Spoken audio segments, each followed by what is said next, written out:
Saya dulu pun pernah dituduh mau kudeta, Prabowo mau kudeta, mau ambil alih negara karena dia panglima, punya pasukan tempur yang paling banyak. Maksud saya mau cerita, ya kan, dituduh. Tapi saya bertanya, sejarah mencatat, apakah Prabowo kudeta atau tidak? Kalau rakyat tidak memberi mandat, ya tidak ada masalah. Dan saya sudah buktikan berkali-kali. Ada kesempatan lagi, maju lagi, minta mandat lagi, tidak dikasih lagi. Kekayaan bangsa Indonesia tidak tinggal di Indonesia. Saya bikin buku, menurut saya buku itu bagus, tapi nggak laku. Mungkin nggak laku-laku, ya sudahlah. Aku bikin buku, aku bagi-bagi saja gitu. Di situ saya merasa, oh, mungkin itu maksudnya Yang Maha Kuasa. Dan dulu saya agak dekat sama Gus Dur. Gus Dur itu, orang mau percaya nggak percaya,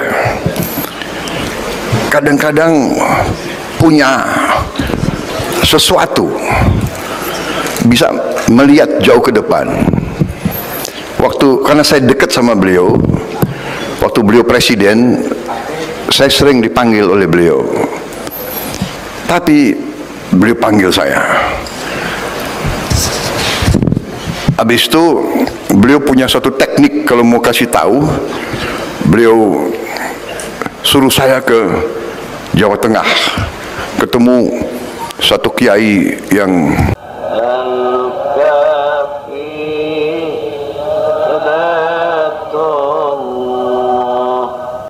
syukur alhamdulillah di bangsa Indonesia ini jenderal-jenderal kita, panglima-panglima kita setia kepada bangsa, negara, rakyat, dan undang-undang dasar. Bapak-bapak sebagian besar sudah kenal saya lama, kira-kira kan begitu. Saya dulu pun pernah dituduh mau kudeta, iya kan? Prabowo mau kudeta, mau ambil alih negara karena dia panglima, punya pasukan tempur yang paling banyak. Dulu saya Pangkostrat, batalion saya 33 batalion tempur semua, ya kan? Kawan dekat saya Panglima Kodam Jaya Safri Samsudin.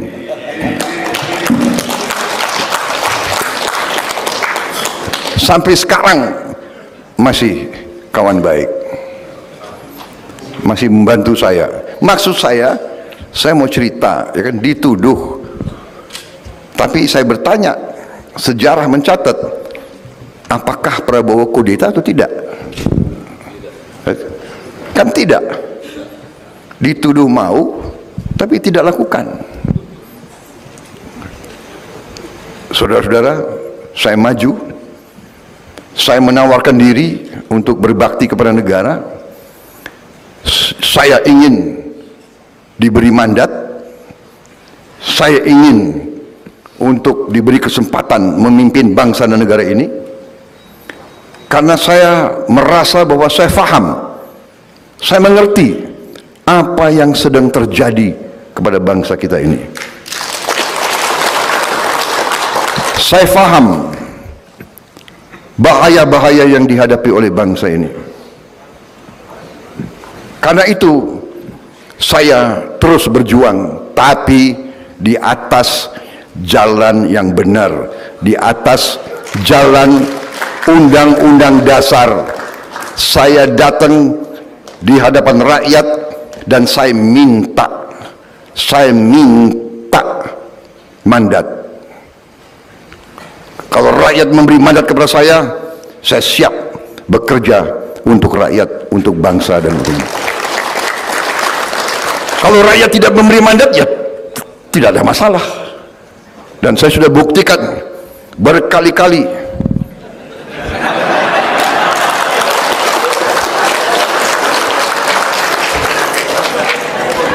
Agak aneh ini ulama ini. Kok ketawa ya?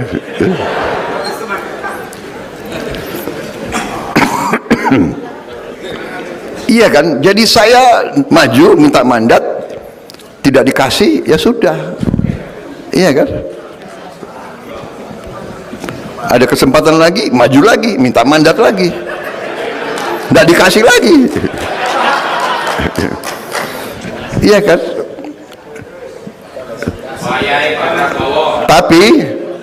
Tapi saya lihat, kok masalahnya masih sama ya? Masalahnya adalah kekayaan bangsa Indonesia tidak tinggal di Indonesia.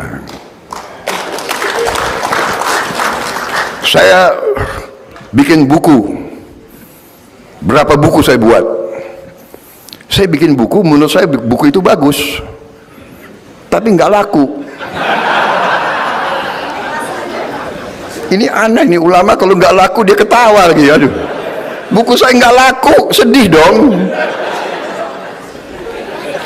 Jadi rupanya buku yang bagus memang belum tentu laku, ya kan? Saya belajar lagi, bikin buku lagi. Akhirnya karena mungkin nggak laku-laku, ya sudahlah, aku bikin buku, aku bagi-bagi saja gitu.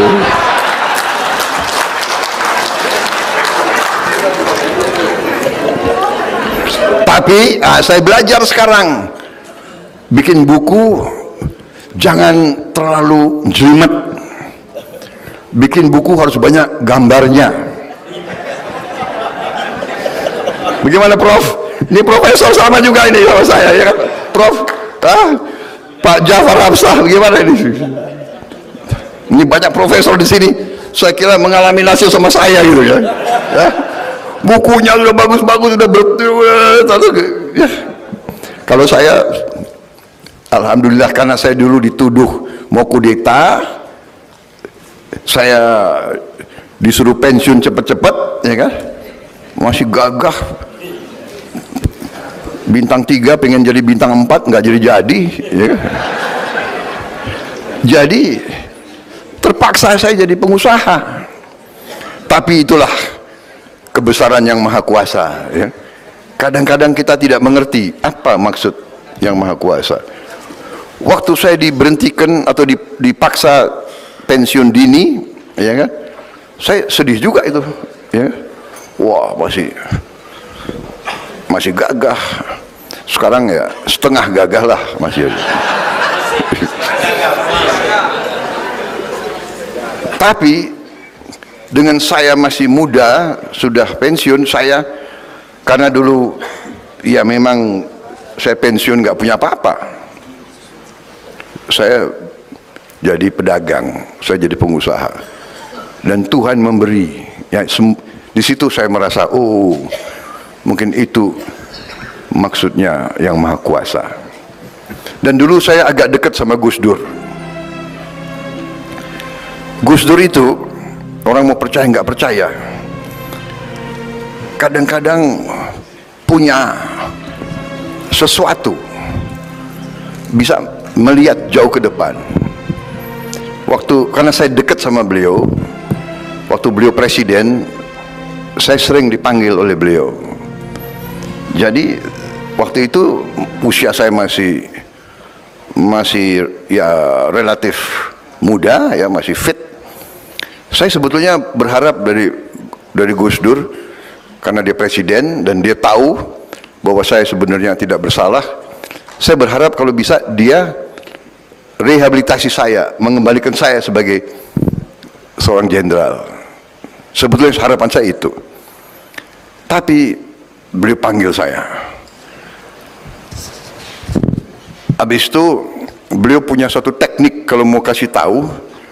Beliau suruh saya ke Jawa Tengah, ketemu satu kiai yang beliau anggap agak punya kelebihan kemampuan. Prabowo kok menghadap kiai itu. Saya datang ke Jawa Tengah, saya menghadap kiai itu. Kemudian kiai itu mengatakan kepada saya, sudah Mas Bowo, udah ndak usah mikir lagi kembali ke tentara, Mas Bowo jadi pengusaha saja. Lemes aku. Hah? Ketawa lagi. Wah, aduh, ini memang ulama Indonesia ini. Kecewa saya, waduh, ya, masih menggebu-gebu kan, pengen gagah kembali kan, saya enggak, dalam arti kan dituduh ini itu ini kan tidak terjadi. Sudah, habis itu saya kembali ketemu Gus Dur. Gus Dur kayaknya sudah tahu ya, enggak? Gimana Mas Bowo? Ya, katanya suruh jadi pengusaha, Gus. Ya sudah, kamu pengusaha saja. Tapi ternyata, ya, mungkin itu yang menyelamatkan saya. Akhirnya saya jadi pengusaha.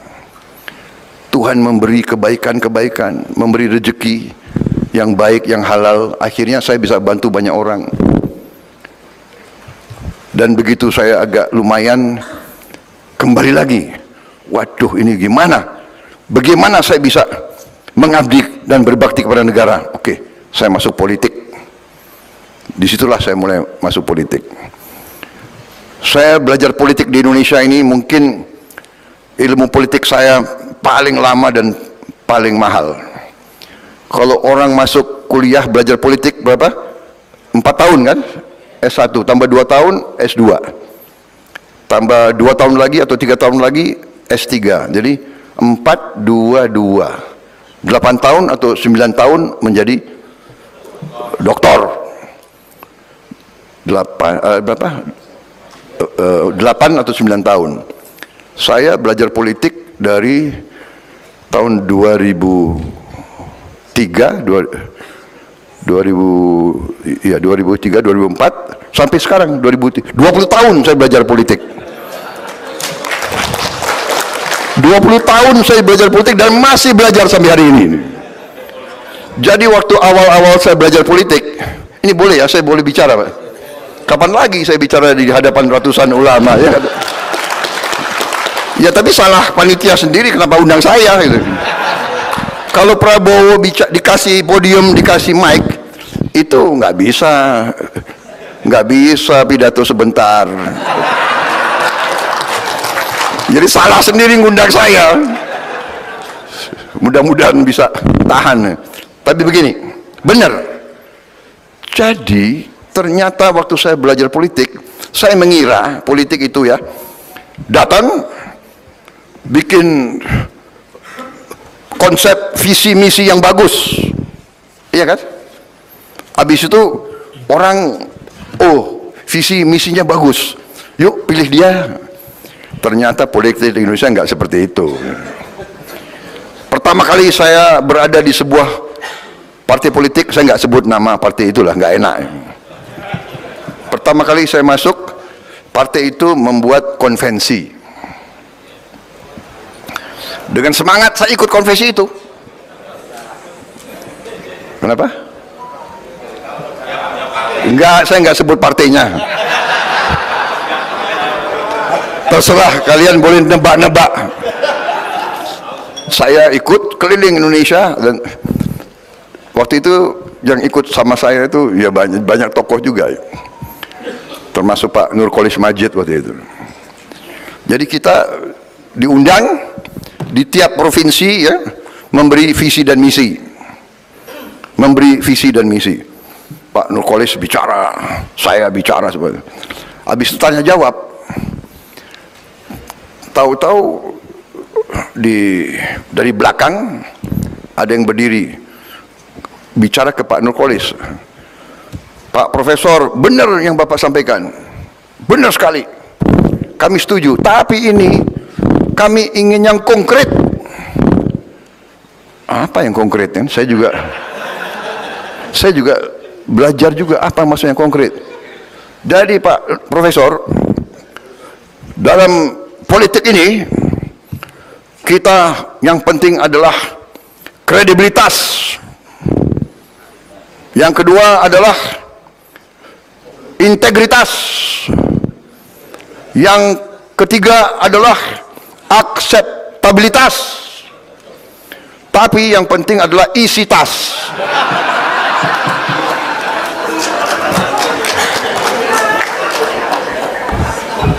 Pak Nurkolis kan orang profesor yang idealis, ya kan, marah-marah gitu. Apa maksudnya isi tas? Oh, saya belajar. Oh, begitu.